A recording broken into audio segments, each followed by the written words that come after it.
A 6-year-old girl picks up the phone with trembling hands. My mommy's bleeding. The lady with the ring hurt her. But what this child didn't know was that her 911 call never disconnected.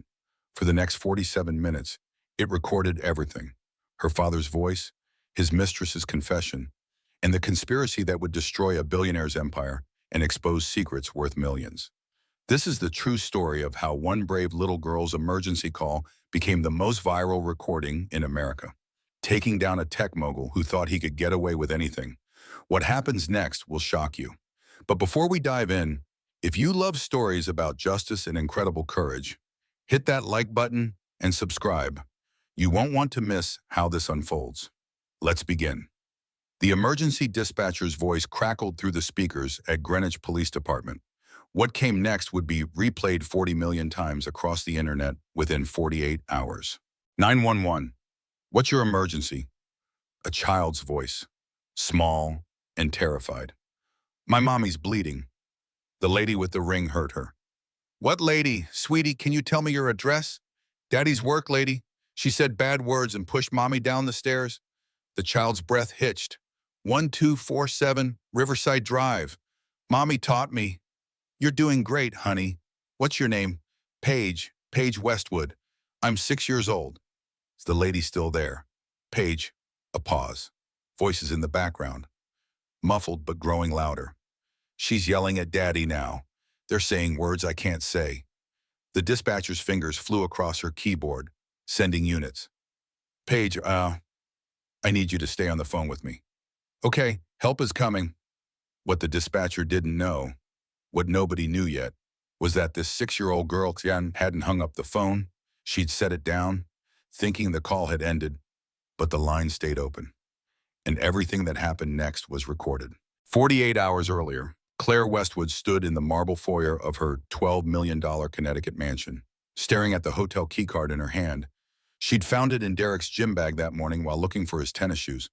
The Ritz-Carlton, downtown, room 421. Her husband was in the shower upstairs, getting ready for another day at his tech company. Another day of meetings and conference calls and working late. Always working late. 8 months pregnant with their second daughter. Claire felt the baby kick against her ribs. She pressed her hand to her belly, trying to calm her racing heart. There had to be an explanation. Derek traveled for business constantly. He probably just forgot to throw the keycard away. But Claire's hands were shaking as she took a photo of the card with her phone, then carefully placed it back where she'd found it. Mommy, Paige appeared at the top of the stairs in her princess pajamas. Why does Daddy always smell like flowers? You don't wear that perfume. Claire's stomach dropped. What do you mean? Baby crying. When he comes home late, he smells like the flower store, but different than your perfume. 6 years old, and Paige noticed what Claire had been trying to ignore for months. The scent of vanilla and jasmine that clung to Derek's clothes. The perfume Claire had convinced herself was air freshener from his new office building. Daddy probably he works with a lot of people. Sweetie, now go get dressed for school. As Paige ran back to her room, Claire pulled out her phone and called the one person who wouldn't sugarcoat the truth. Jess Holloway answered on the second ring. It's 7 in the morning. Someone better be dead. I found a hotel key card in Derek's bag. Silence on the other end. Then where and when? Ritz-Carlton. I don't know when. Could be old. Claire, Jess's voice was gentle now. Her best friend since college, an ER nurse who'd seen enough of life's ugly truths to spot a lie from a mile away. You know it's not old. I don't know anything. But Claire did know. Deep down, she'd known for months. Maybe longer. I have to go. Derek's out of the shower. She hung up before Jess could respond, plastered on a smile, and went upstairs to pretend everything was fine, just like she'd been pretending for months. At breakfast, Derek barely looked up from his phone. $47,000 in jewelry charges had appeared on their credit card statement yesterday. When Claire asked about it, he'd smiled that charming smile that had first attracted her 10 years ago. Anniversary gift, he'd said. Wanted to surprise you. But their anniversary wasn't for 3 months, and Claire had seen no jewelry. Derek grabbed his briefcase, kissed Paige on the head, and nodded vaguely in Claire's direction. Late meeting tonight. Don't wait up. As his Tesla pulled out of the driveway, Claire stood at the window with her hand on her pregnant belly and wondered when exactly she'd become invisible in her own life. Her phone buzzed. A text from Jess. "I'm coming over after my shift. We need to talk." Jess arrived at 6 that evening with Thai food and a bottle of sparkling water. She took one look at Claire's face and pulled her into a hug. "Tell me everything." They sat at the kitchen island while Paige watched cartoons in the den. Claire showed Jess the hotel keycard photo, the mysterious jewelry charge, pulled up Derek's credit card statement on her laptop. "Look at this. The Ritz-Carlton, 3 times last month alone. Charges at restaurants I've never been to. A women's boutique downtown, $2,000. Jess scrolled through the statements, her expression growing darker. "Claire, this is textbook affair behavior. The hotel rooms, the gifts, the late nights. But Derek wouldn't. We're having another baby. We're a family." "Honey," Jess took Claire's hand. "Listen to what you're saying. You're 8 months pregnant and finding evidence your husband is cheating. This is when you should feel most cherished, most protected. Instead, you're making excuses for hotel keycards." Claire felt tears burn her eyes. "I don't know what to do." "We get proof, real proof. Then you make a decision with all the facts." But the universe had other plans. 2 hours later, Claire's phone rang. Unknown number. She almost didn't answer. "Mrs. Hastings." A woman's voice, professional but uncomfortable. "This is Sarah from Dr. Morse's office. Your husband called to cancel tomorrow's ultrasound appointment. He said you weren't feeling well. I just wanted to confirm that's accurate." Claire's blood went cold. "What? No, I didn't. He didn't tell me about any cancellation." "Oh, I'm sorry. There must be some confusion.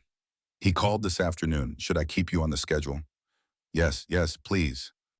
After she hung up, Claire stared at her phone. Derek had canceled her ultrasound without telling her. Why her hands trembling? She opened the Find My Phone app. They'd set it up years ago, before Paige was born, so they could always find each other in emergencies. Derek probably didn't even remember it was still active. The little blue dot showed Derek's location. Not at the office like he'd said, at an apartment building downtown. The residence is at Harbor Point, luxury condos overlooking the water. Claire's vision blurred. She showed Jess the screen. "I'm driving you there," Jess said immediately. "Right now." "I can't. Paige is here, and I'm 8 months pregnant. And what if I'm wrong? What if you're right?" 20 minutes later, Jess's car pulled up outside the Harbor Point building. The doorman eyed them suspiciously, but Jess flashed her hospital badge and said they were checking on a patient. Sometimes people saw a medical ID and just waved you through. They took the elevator to the 14th floor. Claire's heart pounded so hard she thought she might pass out. Apartment 1423. Derek's phone location was coming from inside. She raised her hand to knock, then hesitated. Once she did this, everything would change. There would be no more pretending, no more excuses. The door opened before she could knock. A beautiful blonde woman stood there in a silk robe, a glass of wine in her hand, mid-20s, flawless makeup, designer highlights. Her eyes went wide when she saw Claire's pregnant belly. "Who are you?" the woman asked. "I'm Claire Hastings, Derek's wife." She forced the words out. "Is my husband here?" The woman's face shifted through several emotions. Shock, anger, something that looked almost like satisfaction. "Derek," she called over her shoulder. "Your wife is here." Footsteps. Derek appeared behind the blonde, barefoot, wearing jeans and a button-down shirt. His face went white. "Claire, what are you doing here?" "What am I doing here?" Claire's voice shook. "What are you doing here? This isn't what it looks like." The blonde laughed, harsh and bitter. "Really? Derek, you're going with that line." She turned to Claire. "I'm Amber Sterling, Derek's executive assistant, and his girlfriend for the past 2 years." The world tilted. Claire grabbed the doorframe for support. Jess's hand was immediately on her back, steadying her. 2 years, Claire whispered. Amber held up her left hand, showing off a diamond necklace. $47,000 necklace. Claire realized with a sick jolt. The jewelry charge from their credit card. "He bought this for me last week," Amber said. "For our anniversary. 2 years since our first night together." Derek's face had gone from white to red. "Amber, shut up." Claire, let me explain. Explain? Claire felt fury rising through the shock. Explain how you've been cheating on me while I'm pregnant with your child. Explain how you used our money to buy jewelry for your mistress. It's not like that. The company has been struggling. I've been stressed. It just happened. It just happened for 2 years. Jess stepped forward, protective. While your wife was home raising your daughter and pregnant with your second child. Amber touched her own stomach, a gesture so pointed it couldn't be accidental. Actually, I'm pregnant too. 4 months. Derek's the father. The words hit Claire like a physical blow. She actually staggered backward. Would have fallen if Jess hadn't caught her. You're lying, Claire said, but she could see from Derek's face that it was true. I was going to tell you, Derek said quickly. After the baby came, I didn't want to stress you during the pregnancy. How considerate. Claire's voice sounded far away, like it belonged to someone else. So what's the plan? Derek, 2 families, child support for both of us. I was going to ask for a divorce. After you gave birth, the lawyer said waiting would be better for the custody arrangement. Custody arrangement. He'd already talked to lawyers, already planned his exit strategy. While Claire had been folding baby clothes and picking out names, Derek had been plotting how to leave her. Get out, Amber said suddenly. Both of you. Derek made his choice, and it wasn't you. Derek didn't correct her. Didn't say Amber was wrong. He just stood there, trapped between his pregnant wife and his pregnant mistress, and said nothing. Claire turned and walked away, made it to the elevator before the tears came. Jess held her as she sobbed, one hand on her pregnant belly, feeling her whole world shatter. When they got back to the car, Claire's phone was buzzing. 15 missed calls from Derek. She blocked his number.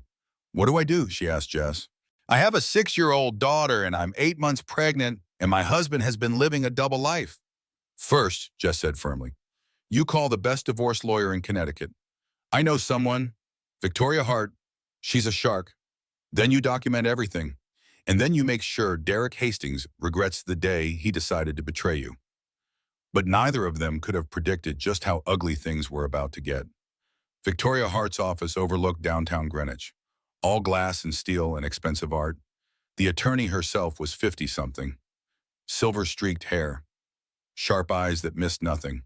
She listened to Claire's story without interrupting, taking notes on a legal pad.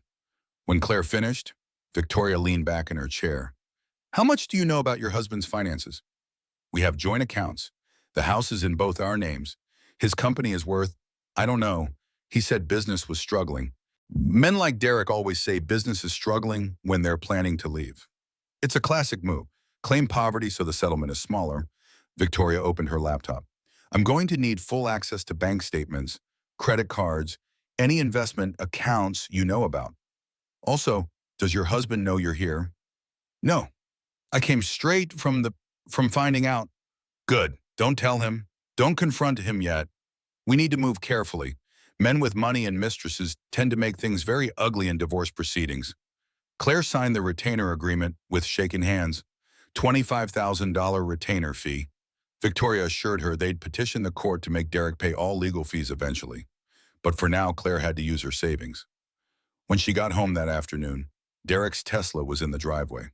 Her stomach clenched. She hadn't been ready to face him yet. He was waiting in the kitchen, a bouquet of roses on the counter. The gesture would have been romantic if Claire didn't know the flowers were guilt, not love. We need to talk, Derek said. There's nothing to talk about. I'm filing for divorce. His expression hardened. Claire, don't be dramatic. Every marriage has rough patches. I made a mistake. It's over with Amber. We can work through this. A 2-year mistake, a pregnancy mistake. Claire's voice was rising. You bought her jewelry with our money. Derek, you planned to divorce me, and you talked to lawyers without telling me. I never said I was definitely divorcing. I hope did. I was just exploring options. The audacity, the absolute audacity of the lie. Get out, Claire said. This is my house too. I want you out. Our house, and I'm not going anywhere. You're 8 months pregnant and emotional. The courts will see that. In fact, he pulled out his phone. Maybe we should call your doctor. I'm worried about your mental state. The threat was clear. He would use her pregnancy, her emotions, her justified anger, and paint her as unstable. "You can't do this," Claire whispered. "I can do whatever I need to protect my daughter. Paige needs stability. You're clearly not capable of providing that right now." Before Claire could respond, the doorbell rang. She looked through the window and saw a police car.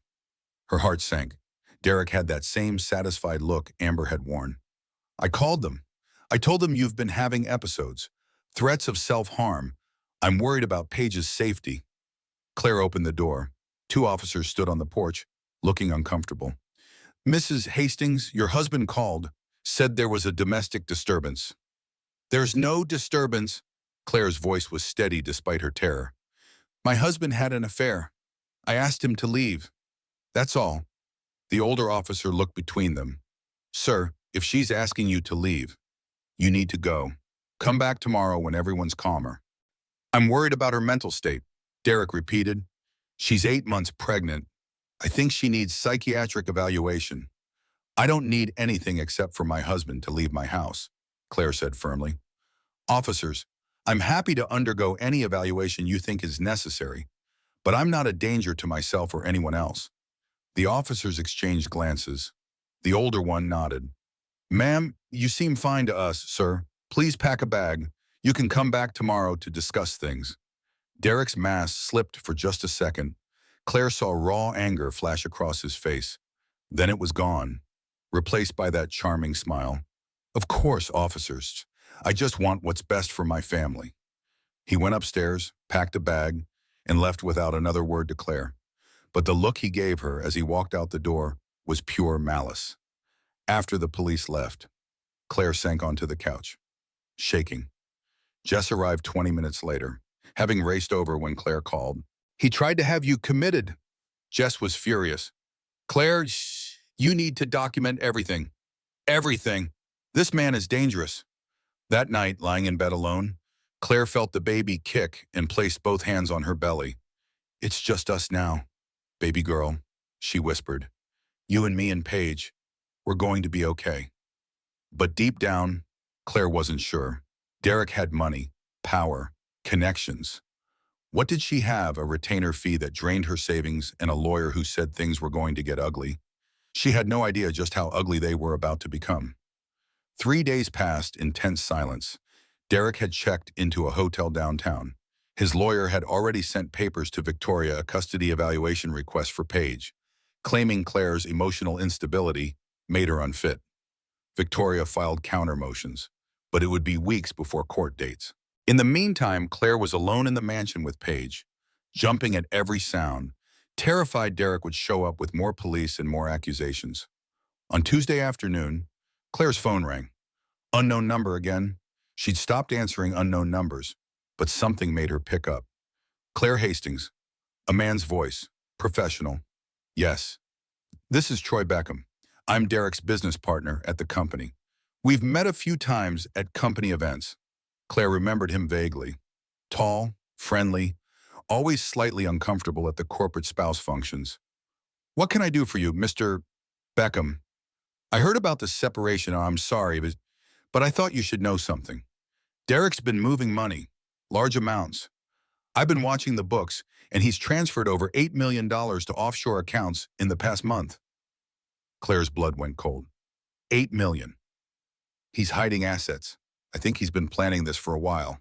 "I wanted to tell you because, well, it's not right. You have kids together. You deserve to know." "Why are you telling me this?" A pause. "Because Derek told the board his marriage was perfect and he needed the offshore accounts for business expansion. He lied, and I don't work for liars." After she hung up, Claire immediately called Victoria. The lawyer's response was swift. "We file for emergency discovery. Today, this is fraud." But Derek was faster. That evening, while Claire was making dinner and Paige was doing homework at the kitchen table, the doorbell rang. Claire looked through the window and froze. Amber Sterling stood on the porch. Alone. Face flushed, eyes wild. Claire's first instinct was to not open the door. But Amber was pounding now, yelling, "I know you're in there. We need to talk." Paige looked up from her homework, scared. "Mommy, who's that?" Go upstairs, baby. Right now. But Mommy. Paige, please. Upstairs. Lock your door. Paige's eyes went wide, but she obeyed, running up the stairs. Claire heard the click of her bedroom door lock. Claire opened the front door but kept the chain on. What do you want, Amber? Amber's face was twisted with rage. He's lying. Derek promised he'd leave you. He said after you had the baby, we'd be together. But I just found out he's been seeing the other women. Not just me, not just you. There are others. That's not my problem anymore. Yes, it is because you're the one standing in the way. He told me he'd divorce you, but you won't let him go. You're clinging to a man who doesn't love you anymore. I'm not clinging to anything. I filed for divorce. Liar. He said you were trying to take everything. The house, his money, his company. You're just a gold digger who got pregnant to trap him. The words hit like slaps. Claire started to close the door. Amber shoved against it. The chain held, but barely. You need to leave, Claire said firmly. Or I'm calling the police.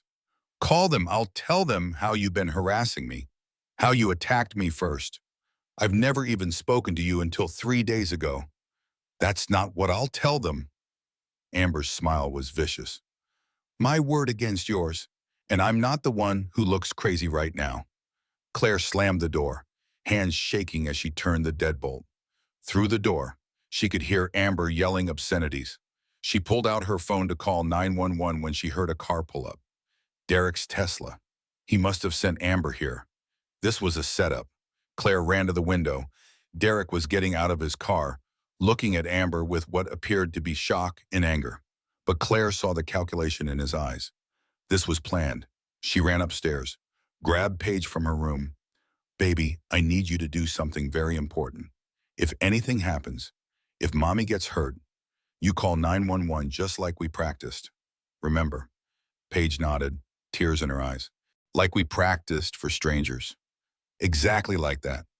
Can you do that for me? I'm scared, Mommy. I know, baby. But you're my brave girl. You're the bravest girl I know. The doorbell rang. Derek's voice. Claire, open up. I'm taking Amber home. I'm sorry she came here. Claire didn't answer. She went back downstairs, Paige following despite Claire's gesture to stay put. Stubborn. Brave Paige. Through the window, she saw Derek and Amber in what looked like an argument, but it was too staged, too perfect. They wanted her to see this, wanted her to feel safe enough to open the door.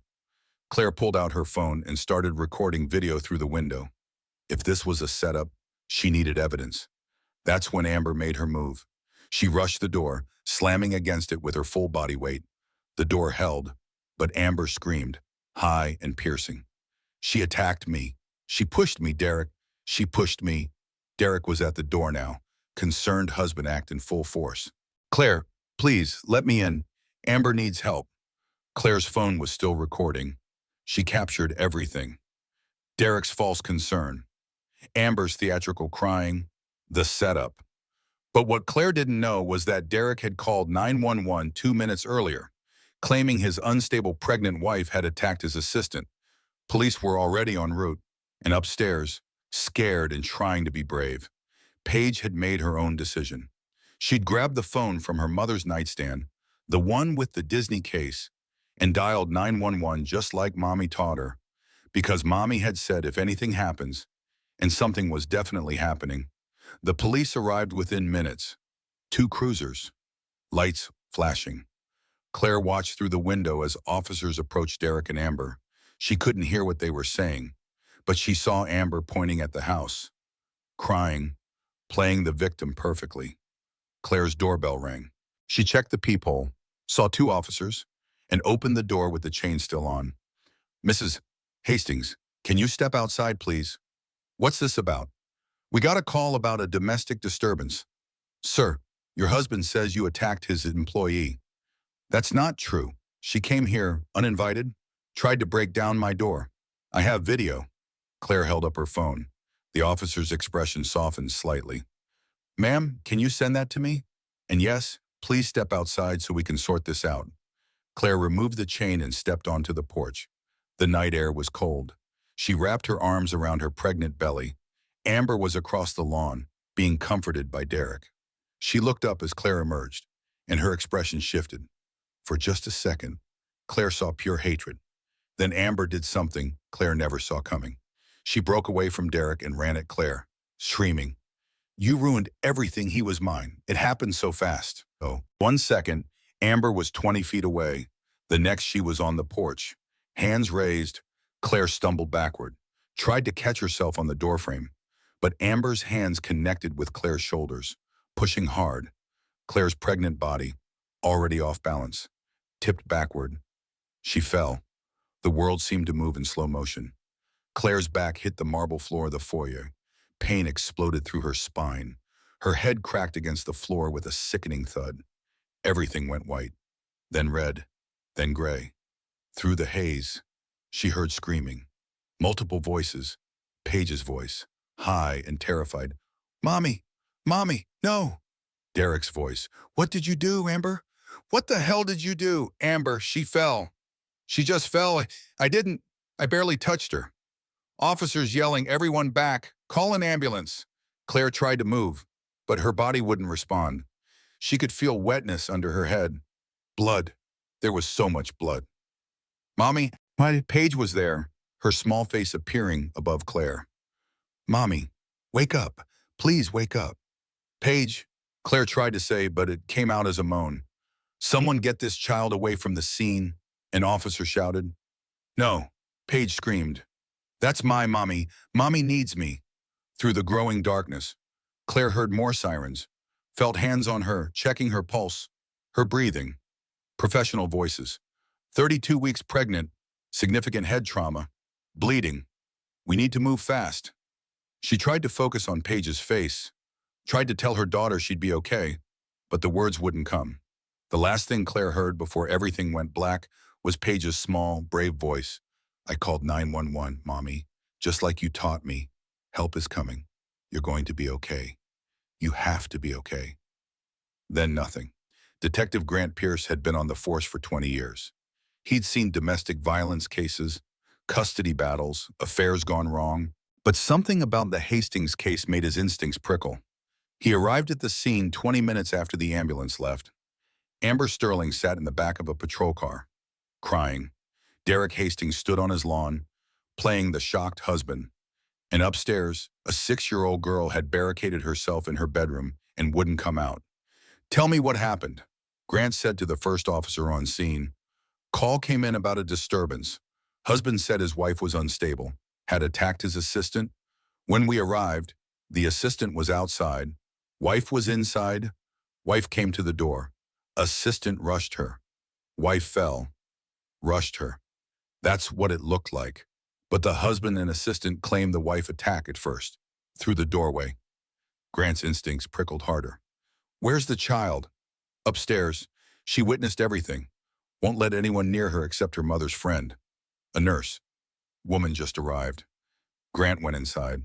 Jess Holloway was standing at the bottom of the staircase, looking up. From above came Paige's voice, small and scared. "Is my mommy dead?"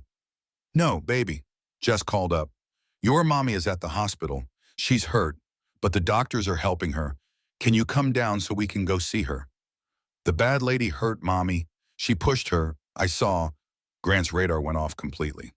"The child witnessed the assault." Jess nodded, her face grim. "And she called 911. The phone's still connected upstairs." "Still connected. How long?" "I don't know, but Paige is smart. If Claire taught her emergency procedures, she'd do them exactly right." Grant took the stairs 2 at a time. Paige's bedroom door was locked, but he could hear her crying inside. "Paige, my name is Detective Pierce. I'm here to help your mom. Can I come in?" Silence. "Then are you going to take me away?" "No, honey, nobody's taking you anywhere. But I need to know what happened. Can you help me?" The lock clicked. The door opened a crack. Paige's tear-stained face appeared. The lady pushed Mommy. Daddy's work lady. She was mad because Mommy wouldn't go away. "Can you tell me exactly what you saw?" Paige opened the door fully. In her hand was a phone. Disney case. Still showing an active call. Grant's heart started to pound. "Paige, is that phone connected to 911? Mommy said to call if anything happened. So I called. I said my address and that Mommy needed help. But then I heard yelling, so I didn't hang up. I was scared to hang up. Grant gently took the phone. The call had been active for 47 minutes. Still recording. Paige, you did exactly right. Can I listen to what the phone recorded? She nodded. Grant took the phone downstairs, away from Paige. Jess stayed with the little girl. Grant hit playback and listened. Paige's initial call clear, brave, giving her address. Then the sound of her setting down the phone. Background voices. A door opening. Shouting. Amber's voice. Crystal clear. You need to let him go. We're going to be together. Just accept it. Claire's voice. Get off my property or I'm calling the police. Sounds of struggling. A scream. A crash. Then the critical moments. Derek's voice. Amber, what did you do? Amber, she fell. We need to get our story straight. Derek, what? Amber, we tell them she attacked me first. That I was defending myself. You'll back me up. Right, Derek, you'll back me up. A long pause, then Derek's voice, cold and calculated. She attacked you. You pushed her away in self-defense. You never meant for her to fall. Amber, but I did push her, hard. Derek, no, she attacked you first. Say it. Amber, she attacked me first. Derek, again. Amber, she attacked me first. I was defending myself. Grant stopped the recording. His hands were shaking with rage. He'd just heard a conspiracy to commit perjury, obstruction of justice. And they had no idea they'd been recorded. He went back upstairs. Paige sat on her bed with Jess, clutching a stuffed bear. Paige, you saved your mother's life twice today, Grant said gently. Once by calling 911, and once by not hanging up the phone. Do you understand how brave that was? Is Mommy going to be okay? The doctors are taking care of her, and I'm going to make sure the bad people can't hurt her anymore. Downstairs, Derek was demanding to see his daughter, playing concerned father. Grant met him at the bottom of the stairs. Mr. Hastings, I need you to come to the station for a formal statement. Of course, anything to help. This whole situation it's just terrible. My wife has been so unstable lately. Your daughter says otherwise. Derek's expression flickered. She's 6. She's confused, traumatized. Children don't make reliable witnesses. Maybe not, but phones do. Grant held up Paige's phone. Your daughter called 911. The call never disconnected. We have everything on tape. Your conversation with Miss Sterling. The part where you coached her to lie. All of it. The color drained from Derek's face. I think you need a lawyer, Hastings, because you're under arrest for conspiracy to obstruct justice. Claire woke to white lights and the steady beep of monitors. Her head pounded. Her back ached. Her hand immediately went to her belly. The baby, she gasped. Is the baby, your baby's fine, honey. A nurse appeared at her bedside, warm and reassuring. Strong heartbeat. You've got a little fighter in there. Relief crashed over Claire so intensely that tears spilled down her cheeks. Where's Paige? My daughter, where is she? She's outside with your friend, the nurse. You want me to get them? Yes, please. Moments later, Jess and Paige rushed in. Paige climbed carefully onto the bed, throwing her arms around Claire's neck. Mommy, you woke up. I was so scared. I'm okay, baby. I'm okay. Claire held her daughter tight, breathing in her strawberry shampoo scent. You did exactly right. Calling 911 was so smart. I didn't hang up the phone. I was supposed to hang up, but I forgot. That's okay. That's actually perfect. A man in a suit appeared in the doorway. Detective Pierce. He nodded to Claire. Mrs. Hastings, how are you feeling? Like I got hit by a truck. You have a serious concussion and a back injury. Doctors say you're lucky you didn't lose the baby. He pulled up a chair. I need to tell you something. Your daughter's 911 call didn't disconnect. It recorded everything that happened after Amber Sterling pushed you, including your husband coaching her to lie to police. Claire's breath caught. What? We have Derek and Amber on tape, discussing how to frame you as the aggressor. It's a clear case of conspiracy. Derek's been arrested. He's in jail. Not for long, he'll make bail. But Mrs. Hastings, this changes everything. The assault charge against you that they were trying to build. It's gone. Now Amber faces felony assault and your husband faces obstruction charges. The custody case he was building, also gone. Claire looked at Paige, who was playing with the hospital bed controls, making the mattress go up and down. This small, brave girl had saved her mother twice in one night. What happens now? Now we build the case, and you need to call your lawyer, because this is about to get very ugly, very public. Victoria Hart arrived 2 hours later with a briefcase full of documents. She sat beside Claire's bed with an expression of grim satisfaction. Derek made bail 2 hours ago. $100,000. His mother posted it. His mother. That surprised Claire. Helen Hastings had always been cold, distant. Apparently she's furious with him. Posted bail, then immediately called me. She wants to testify on your behalf. Why would she do that? Because, Victoria said grimly. Derek did this to his first wife too. Claire's stomach dropped. First wife. He was married before, age 23, right out of college. Marriage lasted 2 years. Wife found out about affairs. Filed for divorce. Derek claimed she was unstable. Tried to get custody of their son. Sound familiar? There's a son. Derek has another child. Had. The child died at age 3, drowned in a pool while at Derek's apartment for visitation. Derek was inside on a business call. Claimed the boy slipped away for just a moment. Claire felt sick. Oh my God. The death was ruled accidental, but there were questions. Child Services had gotten calls about neglect. Derek paid the ex-wife $2 million to sign an NDA and go away. She moved to Europe. Helen just broke that NDA publicly to warn you. He could have killed Paige, or let her get hurt through negligence. Helen's seen this pattern before. She stayed quiet the first time because Derek promised to change. But now, with you pregnant, Paige in danger, she's done protecting him. A nurse came in to check Claire's vitals. Her blood pressure was spiking. The baby was moving restlessly, picking up on her mother's stress. You need to stay calm, the nurse cautioned. Your baby needs you calm. After the nurse left, Victoria continued more gently. Claire, Jen, I know this is overwhelming, but we have everything we need. The recording, witness testimony, Helen's statement, financial evidence of Derek hiding assets. We're going to destroy him in court.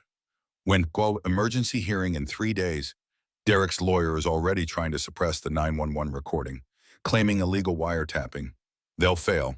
Connecticut is a one-party consent state, and Paige was a party to the call. But we need to be ready. Claire looked at Paige, who'd finally fallen asleep in the chair beside the bed, exhausted from fear and adrenaline. I want full custody. I want him nowhere near my daughters. You'll get it. Trust me. But even as Victoria said the words, Claire couldn't shake the feeling that Derek had one more move to make, and whatever it was, it would be worse than anything that had come before. The emergency hearing was scheduled for Monday morning. Claire was released from the hospital Sunday afternoon with strict orders to rest. But rest was impossible. Derek's lawyer filed motion after motion, trying to suppress evidence, claiming Paige was too traumatized to be a reliable witness, arguing that the 911 recording was inadmissible. Victoria countered every motion with precision. She had the law on her side. But more importantly, she had public opinion. Someone leaked the story to the press. Local news picked it up first, then national. By Sunday evening, the headlines were everywhere. Tech billionaire arrested for coaching mistress to lie about assault on pregnant wife. 6-year-old's 911 call exposes father's conspiracy. Hashtag Team Paige trends as details emerge in Hastings scandal. The 911 recording went viral. 40 million views in 24 hours. Paige's small, brave voice captured the nation's heart. Claire's story of betrayal and survival resonated with women everywhere. Derek's company stock plummeted. The board called an emergency meeting. By Sunday night, he'd been asked to resign as CEO. But Derek wasn't going down without a fight. Monday morning, Claire arrived at the courthouse in a wheelchair. As her doctor insisted, Paige held her hand. Jess pushed the wheelchair. Victoria walked ahead, briefcase in hand, ready for war. The courthouse steps were packed with reporters. Cameras flashed. Questions shouted. Mrs. Hastings, how are you feeling? Paige, you're a hero. How does that feel? Will you pursue criminal charges against your husband? Victoria had prepared Claire for this. She stopped the wheelchair, faced the cameras, and made a brief statement. My daughter saved my life by calling 911. She was brave when I needed her to be. Now I'm going to be brave for her. My husband and his mistress conspired to hurt me and frame me for their crimes.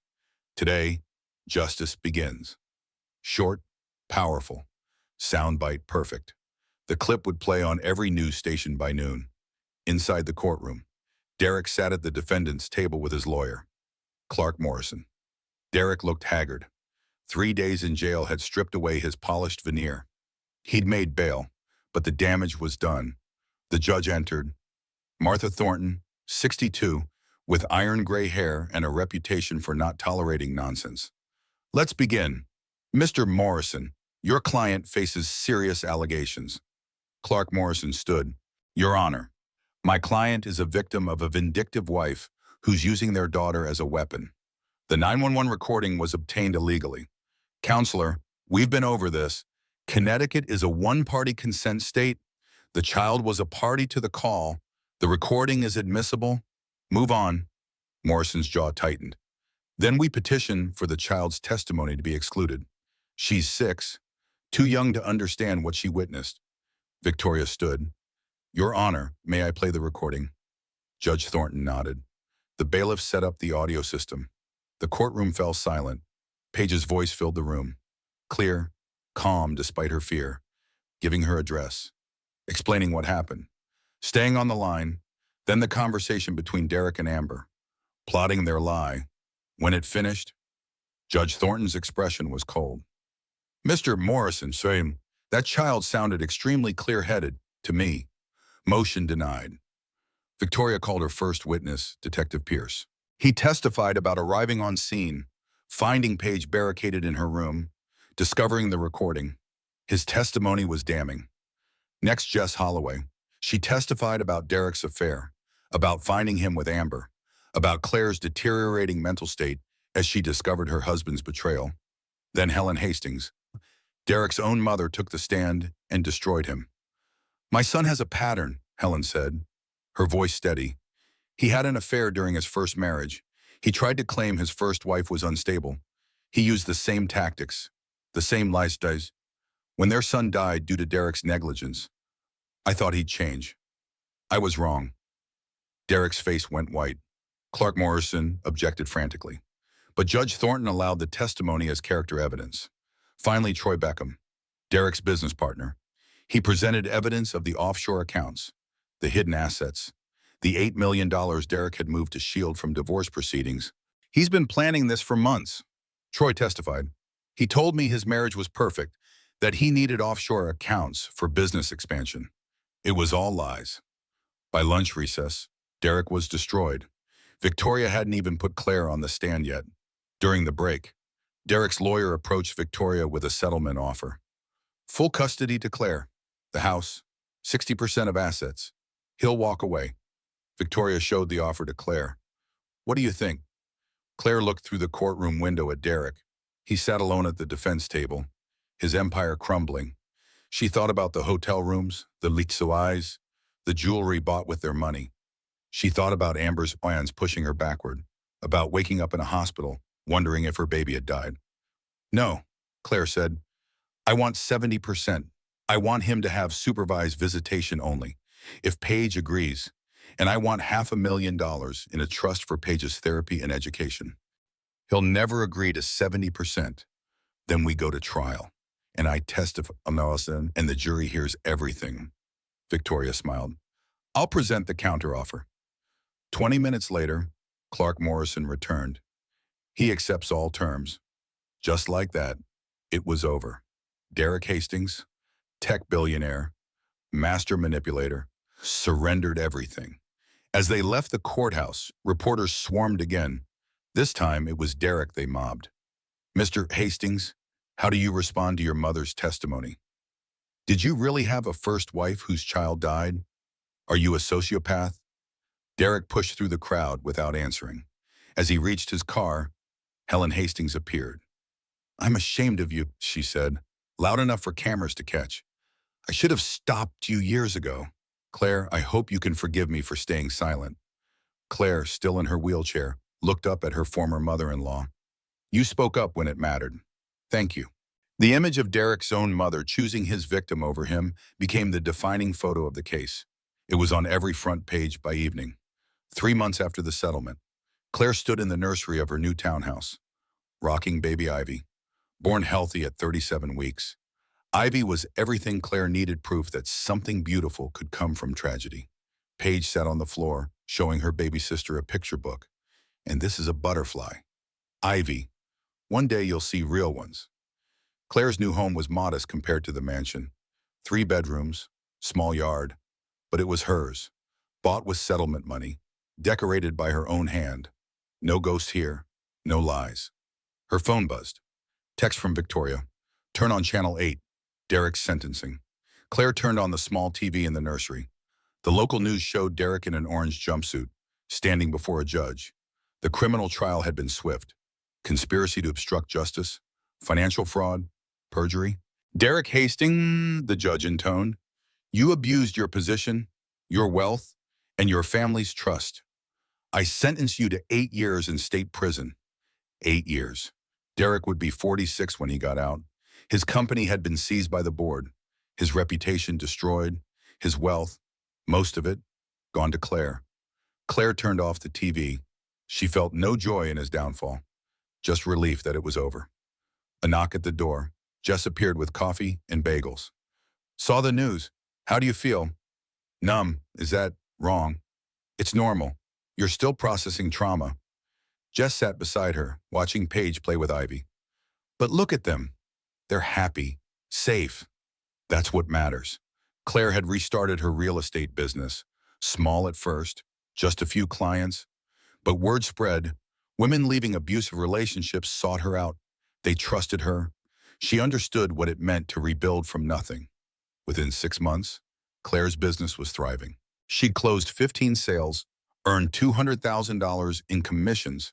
Not billionaire money, but honest money. Money she'd earned herself. The nonprofit came next. Paige's Promise. Teaching children emergency procedures. School districts across the state adopted the curriculum. Paige became the face of child safety advocacy a year after the attack. Good Morning America called. They wanted to do a segment. Claire, Paige, and the 911 call that had changed everything. On national television, 7-year-old Paige demonstrated how to call for help. Millions of parents watched and taught their own children. Letters poured in from families whose kids had used Paige's method to save lives. Claire received a book deal, $2.3 million advance for her memoir, The 911 Call That Saved My Life. The book spent 12 weeks on bestseller lists. She was invited to speak at conferences, women's groups, domestic violence prevention summits.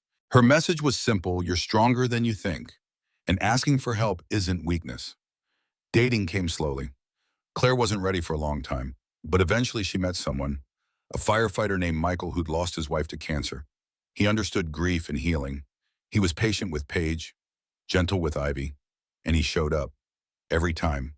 2 years after the attack, Claire stood in her new office, a full-fledged real estate firm with 5 agents working under her. $50 million in sales that year. She'd built an empire on her own terms. Paige bounded in after school, Ivy toddling behind her. 8 years old now, Paige was confident, happy, thriving. Mommy, guess what? I got invited to speak at the White House for National Child Safety Month.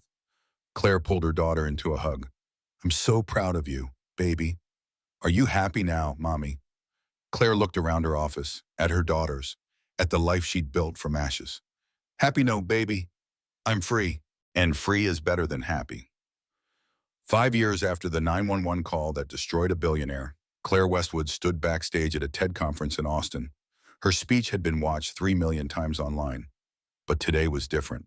Today, Derek was being released from prison on early parole. Victoria had called that morning.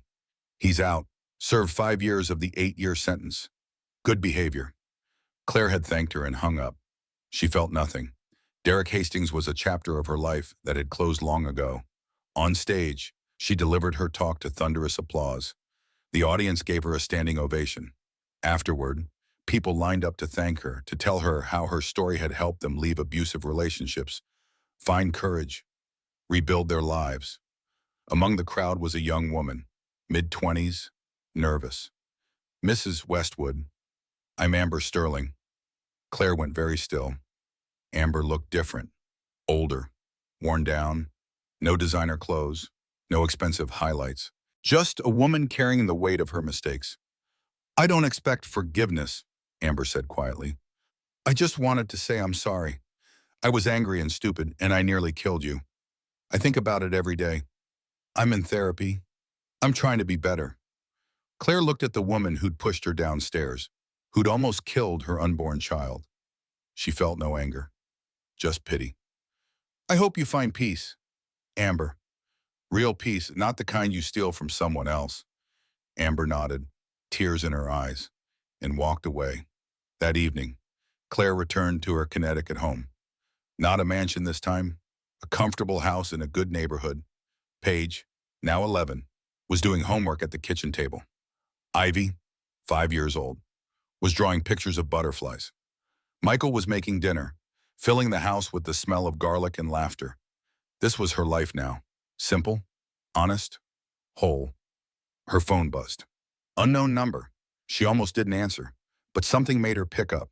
Claire, a man's voice, familiar but broken.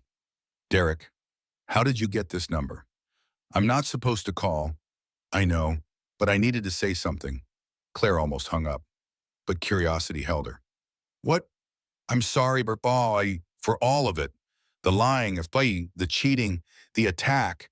I destroyed everything good in my life because I was too arrogant to see what I had. It's too late for apologies, Derek. I know. I wanted you to know I don't blame you for any of it. You had every right to take everything. I earned that." A long pause. Claire could hear traffic in the background. Derek was probably calling from a payphone. No cell phone, no money, no empire. Just a man living in his mother's guest house, working as her gardener. "Are the girls okay?" he asked quietly. "They're perfect, happy, safe." "Do they ever ask about me?" Claire looked at Paige, bent over her math homework, confident and brave. Looked at Ivy, humming as she colored. "No," Claire said honestly. "They don't." She could hear Derek's breath catch. Good. Let him feel that loss. Let him understand what he threw away. "Goodbye, Derek." She hung up, blocked the number, and deleted the call from her history. Michael looked up from the stove. "Everything okay?" "Everything's perfect." That night, after the girls were in bed, Claire sat on her porch with a cup of tea and looked up at the stars. She thought about the woman she'd been 5 years ago, invisible in her own marriage, making herself small to keep the peace. That woman was gone. In her place was someone stronger, someone who'd been broken and rebuilt herself piece by piece, someone who taught her daughter to call for help when she needed it, and who'd learned to do the same. The 911 call that had destroyed Derek's empire had built Claire's, not an empire of money and lies, but of purpose and truth. She'd helped dozens of women leave abusive relationships, taught thousands of children how to save lives, written a book that changed conversations about domestic violence. Derek had tried to erase her, to paint her as unstable, to steal her children and her dignity. Instead, he'd made her famous, made her powerful, made her free. Claire smiled at the irony. Derek Hastings had set out to destroy his wife, and he'd succeeded. The old Claire, the one who accepted crumbs and called it love, was destroyed. But from those ashes rose someone he never expected, a woman who couldn't be silenced, couldn't be erased, couldn't be stopped. Her phone buzzed one more time, a text from Paige, who should have been asleep. "Love you, Mommy. You're my hero." Claire typed back, "You're mine, baby girl, always." She looked at the stars again and whispered to herself, to the universe, to every woman who had ever felt trapped. The prison door was unlocked all along. Sometimes you just need to hear someone call for help, including yourself. Inside, Michael called her name. Ivy was asking for water. Paige wanted to show her a drawing. Her life, normal and beautiful and hard-earned, was waiting. Claire Westwood stood up, left the past on that porch, and walked inside to her future. The 911 call that destroyed a billionaire had saved so much more than one woman's life. It had saved her soul, and that, Claire knew, was the real victory.